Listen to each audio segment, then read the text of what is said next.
So there might be different structures, the so-called undertakings for collective investment falling under the Part 2 of the Luxembourg law. There is a specialized investment fund structure, the SICA, which is a risk and capital investment company, or even securitization vehicles, but all this represents a broad range of structures which are available for just setting up the microfinance investment vehicle in Luxembourg. LuxFlag currently holds an 80% market share of regulated MIVs in Luxembourg. We have been observing over the few years we have been coming into play that there is market concentration both in terms of geography.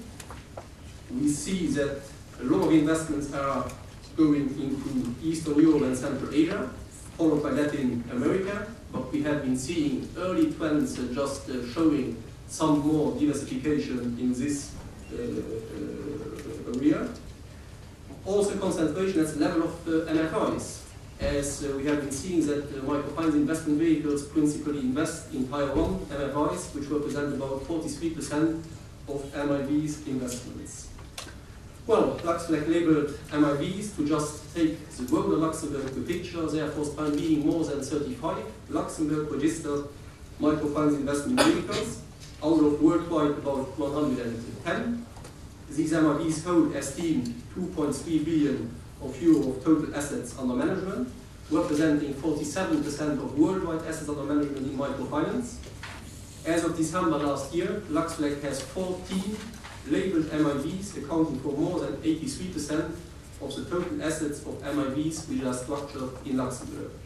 7 out of the top 10 in terms of assets under management are domiciled in Luxembourg, and 6 out of the most important MIVs in terms of assets under management hold the LuxFlag microfinance label at the end of last year. While the 14 LuxFlag labeled MIVs hold about 1.9 billion euro in terms of assets under management.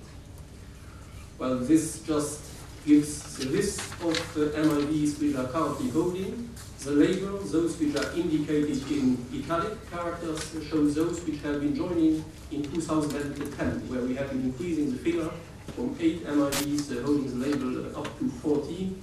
Nowadays, the process for the 2011 label is up and running, and we are expecting hopefully new applicants showing up in a few weeks' time. Just a few words on a new venture we have been kicking off last year in May 2010. It's called Luminis, which is a new service which is dealing with more and better transparency at the level of microfinance investment vehicles. It has been supported by the Luxembourg government. It is facilitated by LuxFlag, and it is developed in close cooperation with a specialized rating agency based in the United States called Microweight. As I said, it is dealing with MIVs, and we are working on developing a technical platform for just enhancing transparency with regard to microfinance investment funds. Well, the first tangible elements are hopefully to go operational in a few weeks' time, probably at the end of the second quarter of 2011. Well, that's all what I would like to say as an introduction. I would just like to start presenting the speakers of the panel. Well, starting with Sophie Wiesner. I'm very happy to welcome Sophie, who has been studying analytical philosophy, logic, and the scientific method at the University of Munich. She has working experience with the leading satellite company in Luxembourg, SES Astra, also having worked for Hypo Vereinsbank in Munich and for the European Central Bank, as well as for the Luxembourg Central Bank. She has been studying economics at the University of Bayreuth. Is currently project officer in the research department at ADA, which is a long-term leading expert fabric in Luxembourg with experience of more than 15 years. She's currently writing a PhD thesis on the impact of microfinance. She will take us through bad microfinance, too much money chasing too few MFIs. So please go ahead. Yes.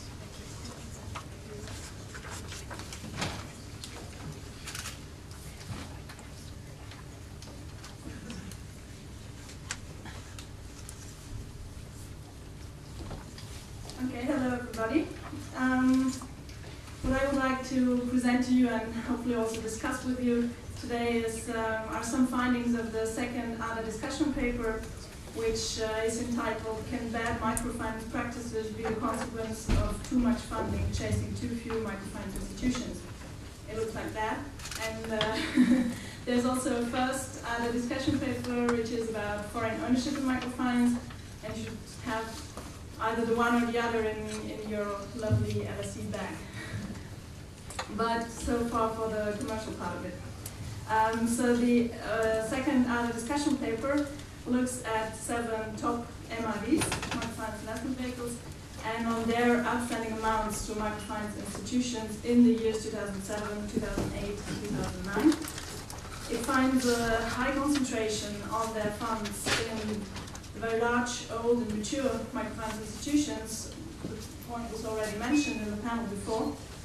And it tries to discuss the possible consequences of such a concentration for the microfinance sector development, and that's what I would like to do here as well.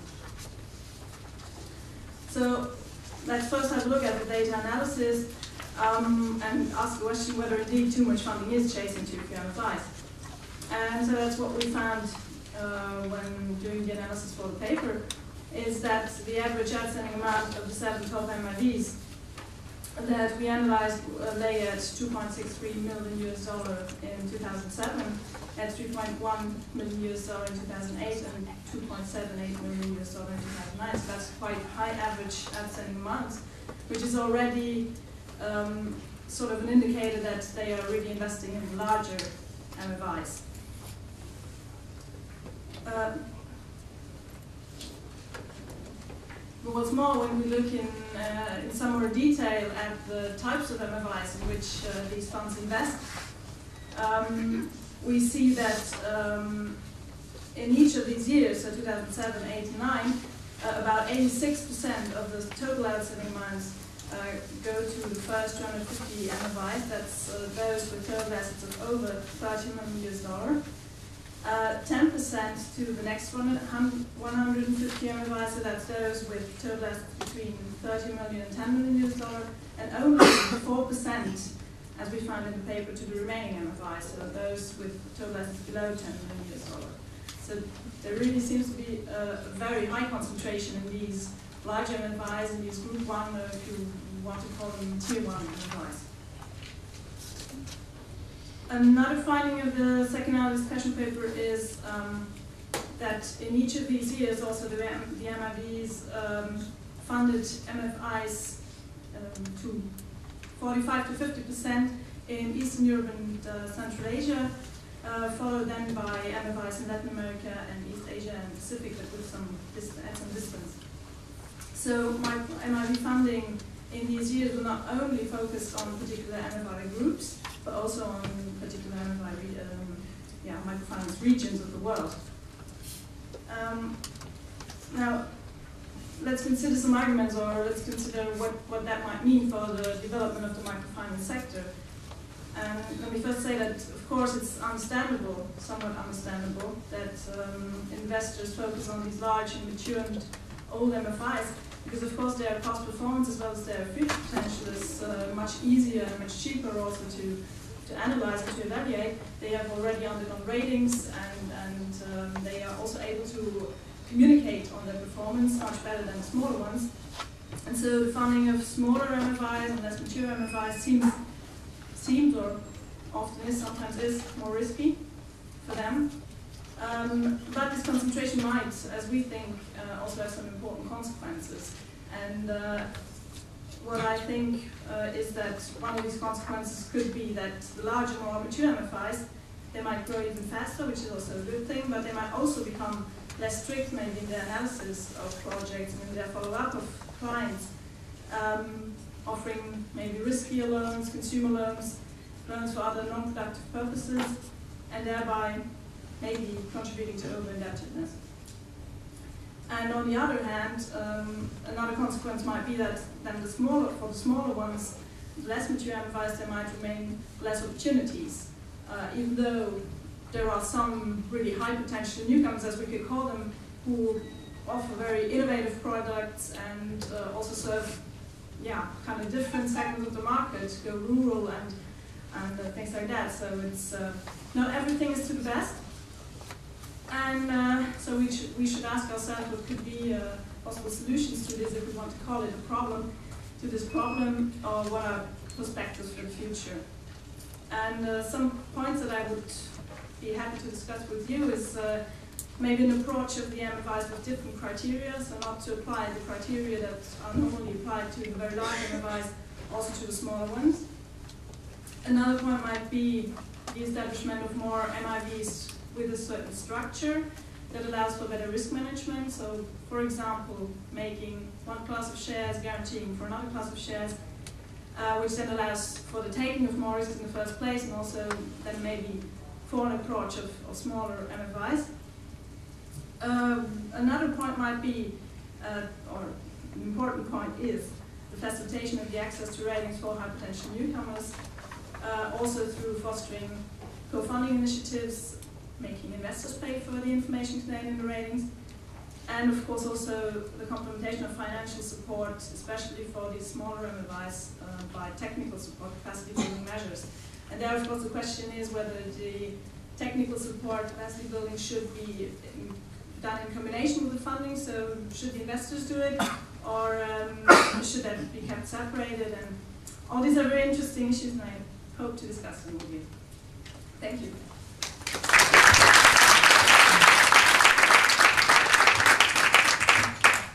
What I might add maybe is that ADA is also organizing a virtual debate for the moment. It takes place in an online forum on the website of the European Microfinance Platform. You click there on the community and then virtual debates. And we are discussing this subject there, and if you join, you're very welcome.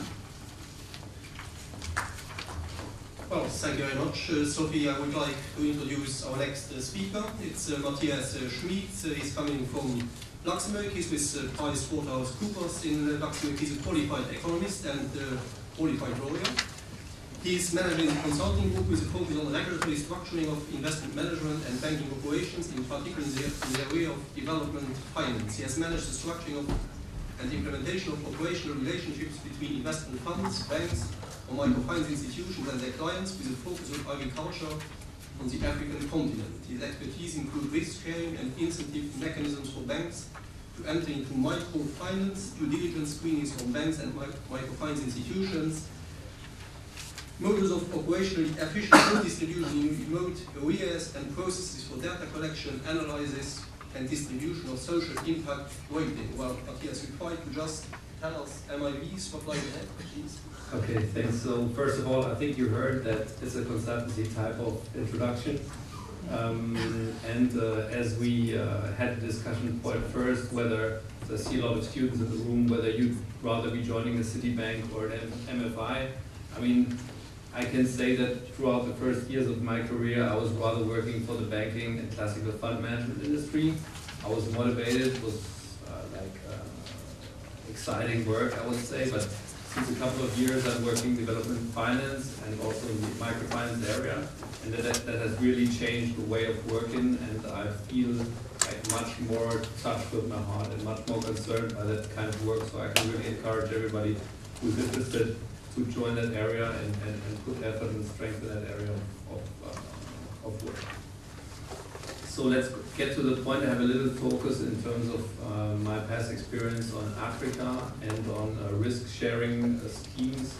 It has a lot of things to do with microfinance, and what I'm trying to do today is to show a little bit the situation of microfinance investment vehicles today, talk about the liquidity crisis or the liquidity problems that may exist, and then show up examples of practical work that we are doing right now with our partners, and of other practical solutions that may exist to come out of that liquidity crisis. So we look at the microfinance investment vehicles, and you know a lot of them are based in Luxembourg, and a lot of the data is based on Luxembourg data. And first thing that you see is the first graph on the top left corner, is that the assets have steadily grown throughout the last years. So I would say like first first result of that, what we can say, there's a lot of interest in microfinance, so more and more investors are putting money there. So I think that's a very good evolution. But then on the other side, what you see is that the money that is actually invested into microfinance is not the same amount as the money that is available to those funds.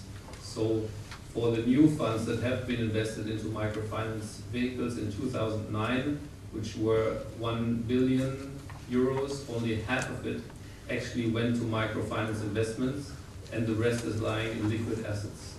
So when you look at a lot of the microfinance funds, what we see is about 17% of their portfolios is not invested right now.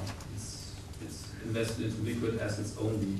And there are two core problems for that. First of all, a lot of the investors in those microfinance funds are socially driven investors, and a lot of them are DFI, IFI types of investors, and they really want their money to be invested into development kind of projects, and they get very concerned when they see that funds are not invested.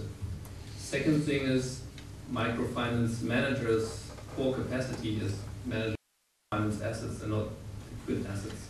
So there may also be a risk for those type of managers not to be the appropriate managers for the money that is invested.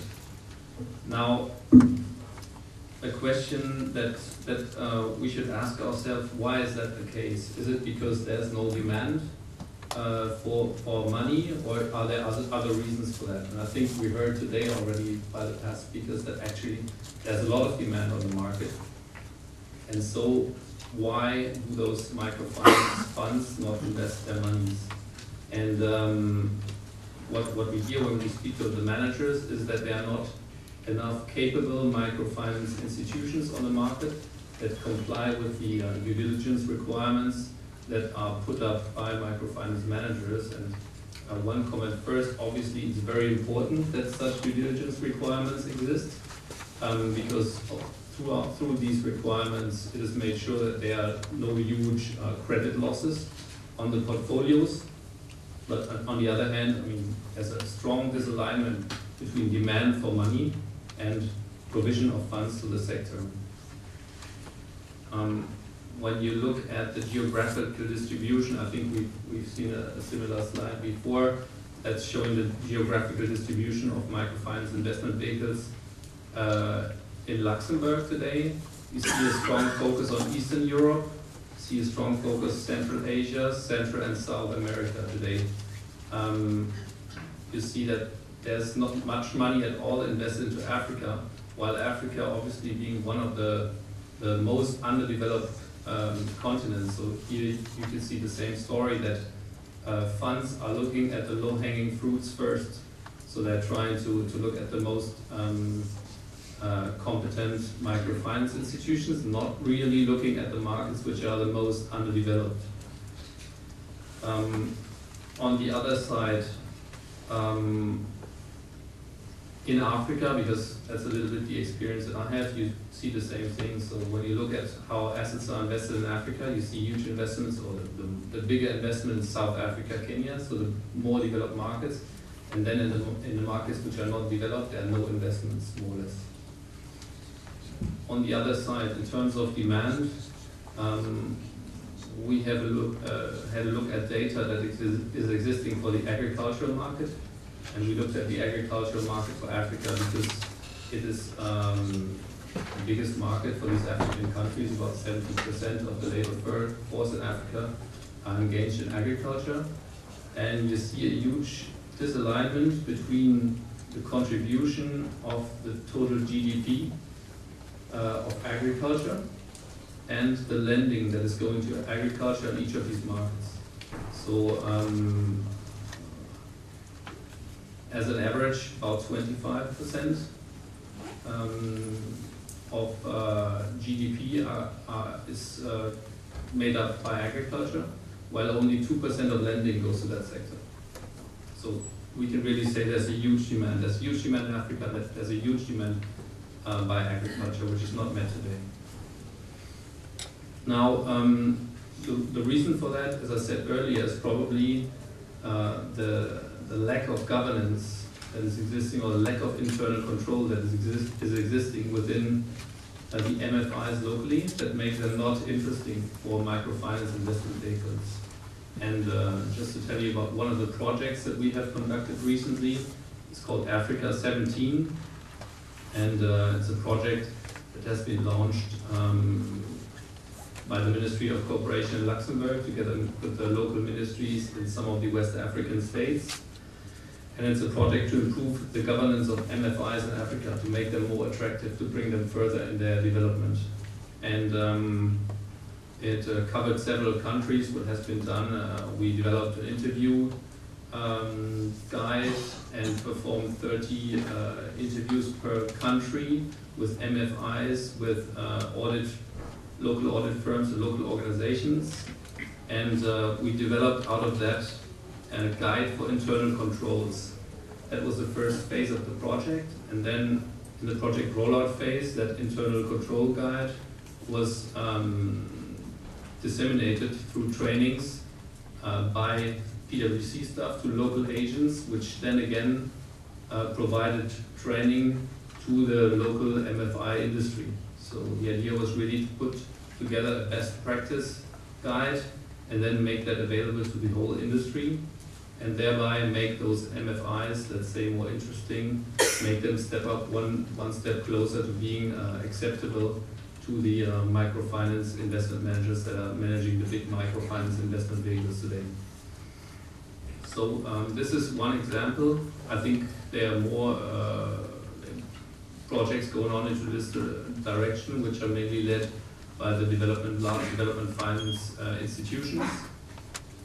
And it shows, I think, that microfinance is an asset class which is not only constituted by money that is provided by investors to the fund and then lend or on lend through microfinance institution to local clients, but it's also a development topic. So the industry might change in a view that it's an impact investing. It's not only financial investing, it needs to have a social aspect. So there might be necessity for, in particular, those investors which are interested in social development to add technical assistance funds, capacity building funds to those microfinance investment vehicle, to bring the MFIs which are today not able to serve, and to provide the corporate governance that is required to the level that they are also able to on-lend, and thereby allowing to align the credit demand with the credit provision that is available today. Thank you.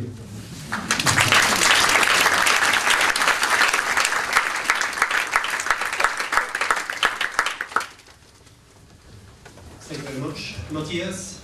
I have the pleasure now to introduce Marcus Fedder. Marcus is one of the founding partners of Agora Microfinance, based in London. Agora seeks to build and grow significant microfinance businesses in Africa and Asia by taking majority stakes, equity stakes in these countries. Agora is concentrating on serving the bottom of the pyramid.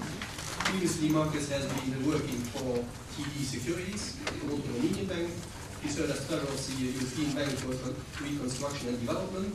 Before that, he has been at the World Bank, advising governments and central banks on debt management, and he also worked for Deutsche Bank and CIBC in derivatives. Marcus holds a PhD in politics from IE University in Berlin and postgraduate degrees in international relations from Cambridge and London School of Economics. Marcus. Thank you. I'm going to talk about a couple of topics this afternoon, and I know when we talk about liquidity crisis, most of you already have a liquidity crisis and would rather go outside for a gin and tonic or something, so I will keep my remarks rather short. I'm going to talk about the supply and demand situation, which my previous speakers have already talked and touched upon, and want to shed some light from a different perspective why smaller MFIs are not receiving investments, or why some MFIs are not receiving investments. I'm going to talk also about the issue of whether MIVs are attractive partners, and then how they can be attractive partners. in the sense of socially focused MIBs, which I think are more attractive partners than purely commercial MIBs. And I'll make some concluding remarks. The situation today is, you've heard there are 2.7 billion people who do not have access to financial services. As people are multiplying rather fast, it's probably 3 billion already today, and will be 3.1 billion sooner. So the population is growing faster than the MFIs are growing in this world.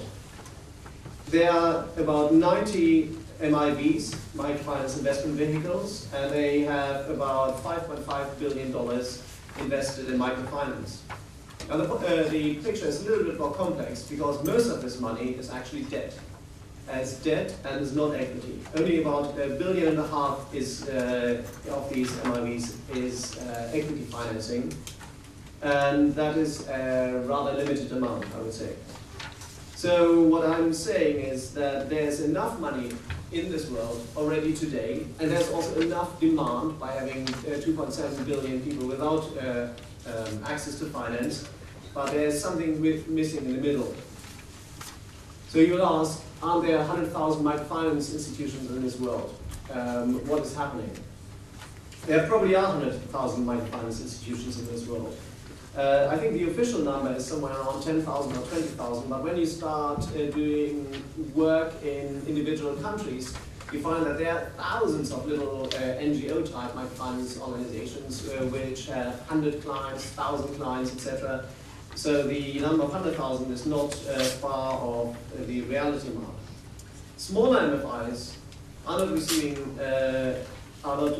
receiving a lot of funding, a lot of equity funding. They need, however, equity as a solid basis for expansion. The difficulty which smaller MFIs have is what the previous speaker alluded to. A lot of these small MFIs have governance which basically is subpar. So you don't want to invest in it because investing equity in there is just too much of a risk. Same actually for debt, but debt seems to have lower due diligence standards than equity. But then there are also a number of other issues which prevent equity investments. We have come across a number of countries where simply the legal and regulatory framework is such that you cannot invest in them. Let me give you some examples. Vietnam is one.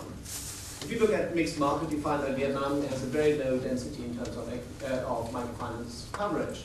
However, the state bank is very active over there, has over 4 billion invested in microfinance, is coverage all over the country. And basically, foreign investors are not wanted in the country. And if they wanted to be in the country, they would have to work with the local socialist, with the local communist party, or through the local communist party, which in Vietnam does basically everything, from the selection of the clients to the collection of the loans, etc. The Philippines is a situation that most of microfinance goes through, if it doesn't go through NGOs, it goes through rural banks. Foreigners are not allowed to invest in rural banks. They can only invest in so-called thrift banks. Now, that is, of course, a hindrance. So we would like to work with a number of rural banks in the Philippines, but we cannot. We cannot provide them with equity financing because it's illegal. Indonesia is a similar situation. Bangladesh, the haven of, or the heaven of microfinance, is completely in the hands of NGOs.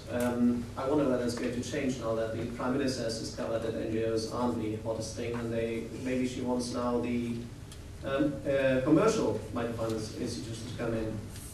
It continues. There are lots of countries where it is simply difficult or impossible to invest. To give you another example, we are in the process right now, or we have made an investment in a microfinance institution in Niger.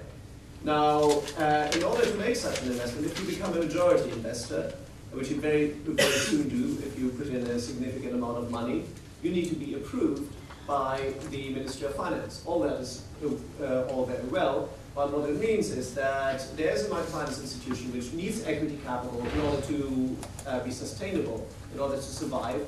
So you want to put in equity capital, but you have to wait then for 9 months or a year before this approval comes. If the approval does not come, you of course need to get your money back out, but you, of course by then there may not be very much left. So you ask yourself twice whether you want to do this, or you ask yourself, as we did, whether there are different ways of doing it. And there are some different ways, but it's not as straightforward as you think. All of these are impeding factors. And I would say that if the regulatory and the legal environment were better, microfinance could have a much more profound growth rate in a lot of countries of this world than it sees today. We talked about corporate governance, so I'm not going to talk about this. But there's another factor. A lot of NGOs, a lot of microfinance institutions which are today organized as NGOs, they actually don't want to have MIVs from Luxembourg or other such nasty countries, because they fear mission drift, they fear commercialization, they fear that these foreigners are just bringing nastiness together with their money. Sometimes they're right.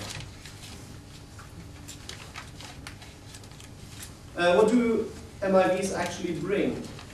It depends. MIVs often just bring money. If you invest and get 10% of the shares, you are like sitting in a bus, there's a driver somewhere in the front, you sit in the back, and you'll be driven somewhere and you look out of the window. If you have a higher amount of shares, i.e. if you get close to majority, then you can actually have an impact in these institutions. You can bring expertise, you can bring good governance, technology, focus. I would advise all of you that to have a look at the principles for good governance, which have been proclaimed with a lot of fanfare in various websites and various publications. All of these principles, like transparency, decent pricing, etc., all look like a lot of common sense to people who are active in the international financial markets, but in microfinance land, they sometimes seem to be new. So these things are what microfinance vehicles can bring. On the negative side, they ask, MIVs often ask for higher returns. And they ask and introduce for commercialization into the microfinance institutions. But not all commercial MIVs are as bad as they look. They are also socially focused MIVs. Now, everybody will say in microfinance land that they have a double bottom line, but what you really need to ask is what is the return they are promising their investors, and what is the return, therefore, they have to ask their microfinance institutions to produce. We are Agora Microfinance. We consider ourselves as a socially minded microfinance investment vehicle, and our focus is on achieving maximization of the social impact, whilst achieving also a fair return for investors. So we are not profit maximizing. That's very, very important. And in terms of SPM, which the next panel is going to talk about, we are reaching out to the less banked and to the very challenging environments in Africa and Asia. Last but not least, we are also going for responsible exits. Because what's the point of building a microfinance institution which is well and socially run if you then sell it to the highest bidder who will just suck the value out of it?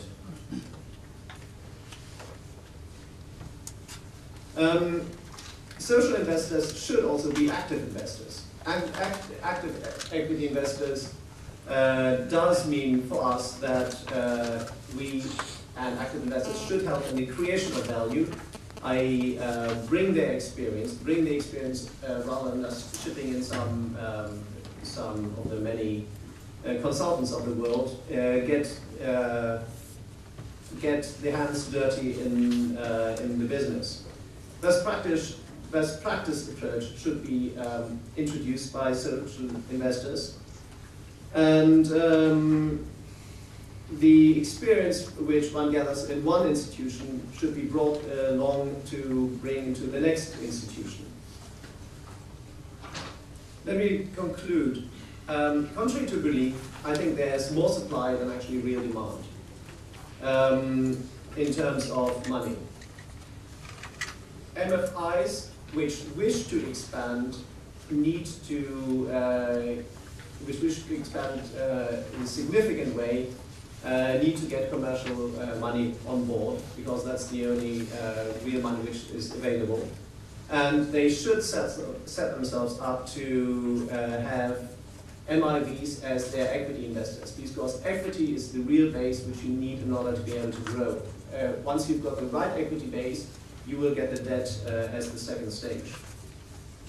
MIVs, in turn, should insist on best practice and also be careful about the financial returns their investors are looking for.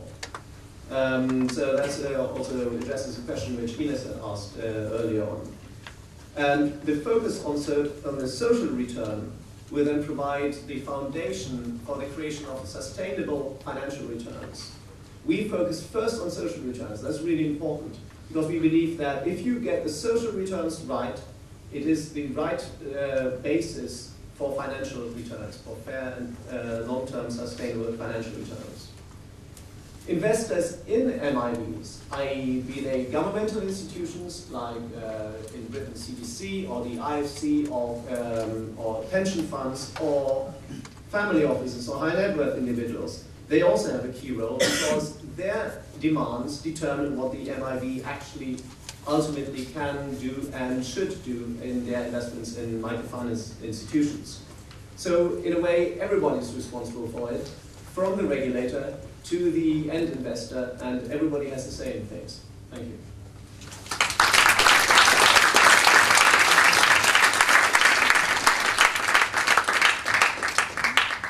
Well, thank you very much, Markus, for your thoughts. Well, I just have looked to the clock just in front of me. We are heading towards 4 p.m. I guess we have a couple of minutes time for just having a few questions from the audience. Just a few quick.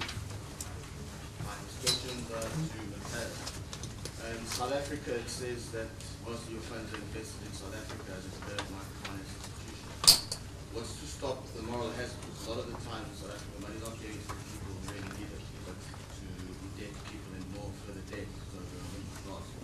What stops the funding process from going from the institutions down to people on the ground?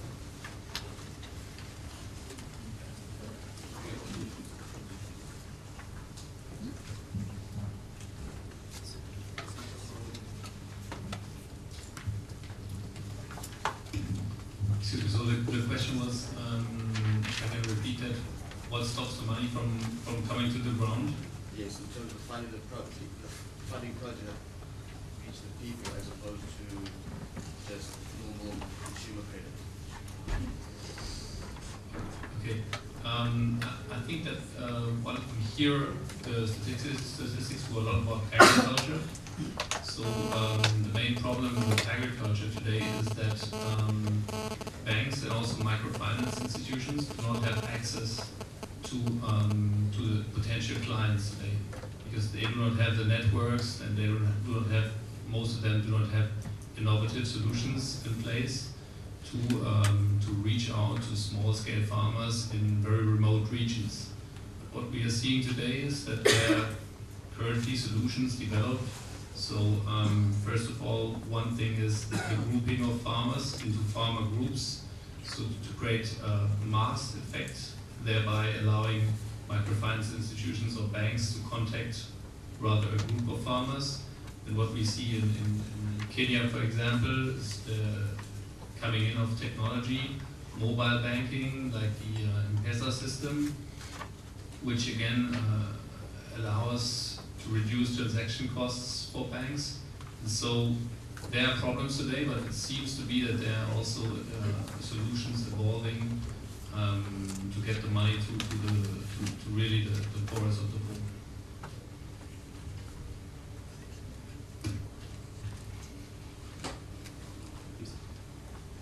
I have a question regarding the microfinance investment vehicles.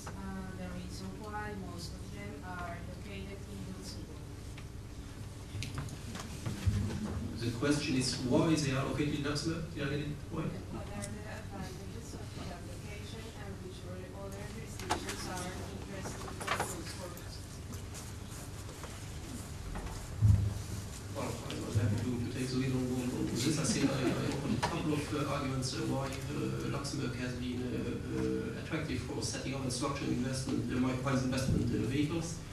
I think it takes a little bit back into history. Luxembourg has been developing experience and expertise in the broader investment fund industry since the end of the 50s, early 60s, and then coming the first generation directives into play. All this made out of Luxembourg a leading investment fund center, while microfinance funds have been capitalizing on these expertise, and in fact the eldest Luxembourg microfinance investment vehicle is dating back to 1998, so at that moment of time the precedent case has been created close with regard to licensing a microfinance investment fund, but also licensing all service providers which are servicing the microfinance investment vehicles. So that was the starting point for Luxembourg, and also taking on board the expertise developed by other stakeholders I just mentioned earlier on, and others which have been active in the microfinance industry in Luxembourg for even longer than 1998. Well, another element I just offered was,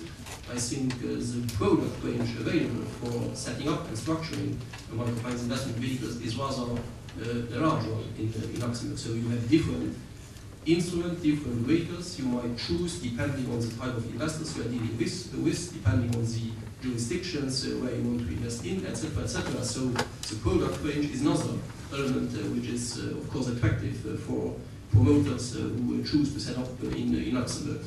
Well, last but not least, maybe that's maybe not the best argument, but last year, but nevertheless was an important step. The Luxembourg government has been deciding to just abolish the tax which has been formally paid by microfinance investment funds. This has been abolished, so also showing a commitment with regard to microfinance investment vehicles, and of course that's also helpful if you just choose to set up microfinance vehicles, which are very much driven by cost efficiency sorts. Yeah, default risk is one of the biggest risks in the MFI industry. I wanted to know how does this change geographically? Is there a particular trend that is being observed? And secondly, is there any particular way in which MFIs are hedging this sort of risk?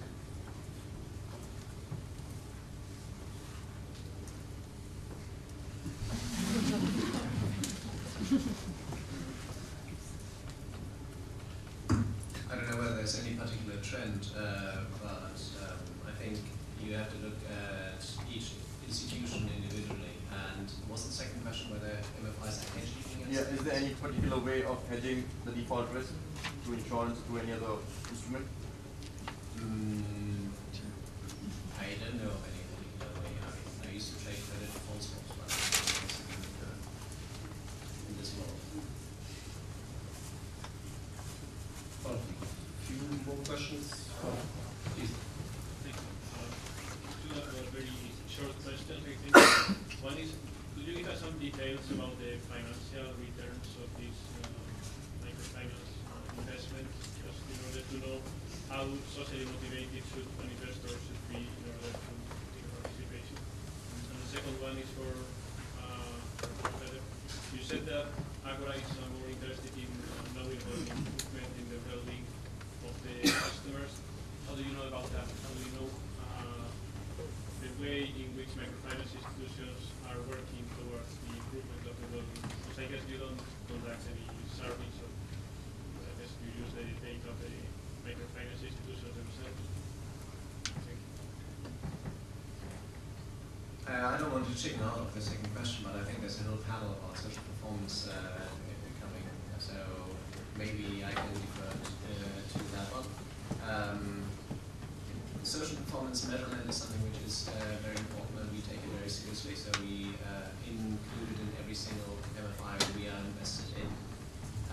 What we don't have, and the industry doesn't have, is any long-term study with which where one would be able to say conclusively that because of the financing, or because of the microfinance services provided to these clients, their lives have actually improved. There's plenty of evidence in the field that people go from 2 meals to 3 meals a day, and these other factors.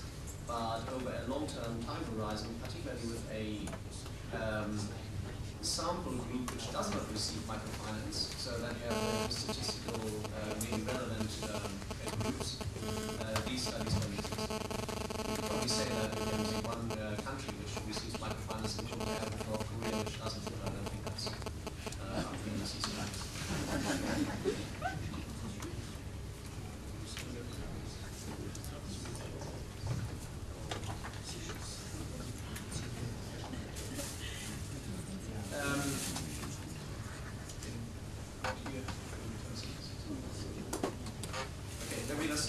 The question regarding returns, it depends. On the debt side, the returns of microfinance investment vehicles which are purely in debt land are around 3 to 5% per annum. And it depends also, I always say it depends because things are changing.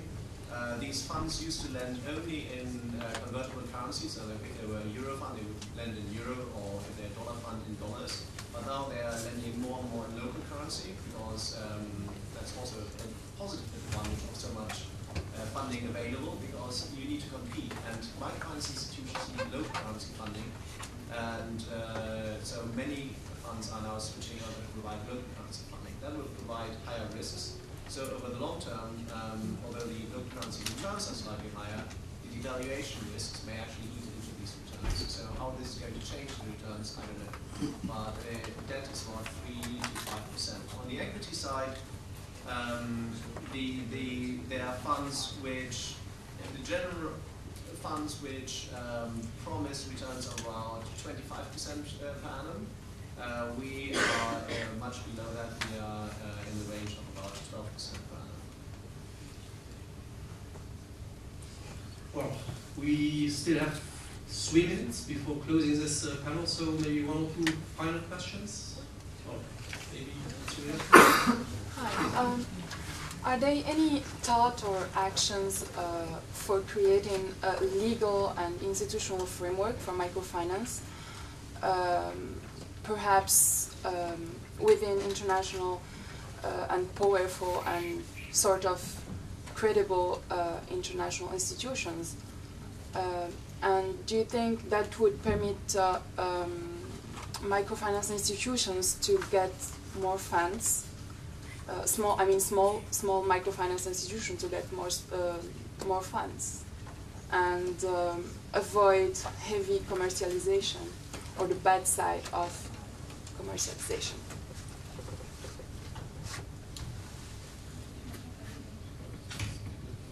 So just to repeat, the question was about whether there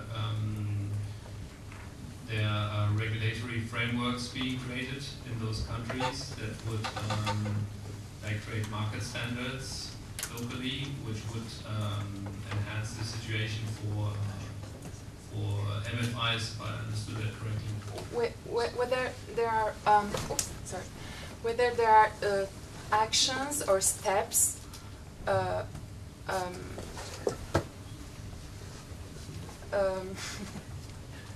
whether there are actions or thought about creating an international legal framework, not only for in developing countries. So I think what we can say is that or I can say for Africa because we have been working closely with the local ministries on that several of the African states and even some of the group of African states, like for example in Western Africa, they are trying to harmonize their legal frameworks, and they're also looking at harmonization of financial services, and they're also closely looking at the topic of microfinance. So I think in the countries, in the target countries, there are such evolutions on a global level. So for the countries where such funds are created, at least I'm not aware of harmonization on a European level or a directive type of harmonization that is planned right now. On returns, so we can hear. Thank you. On returns, what typical IRR for the funds in the context of the size of the fund? the size of the investment.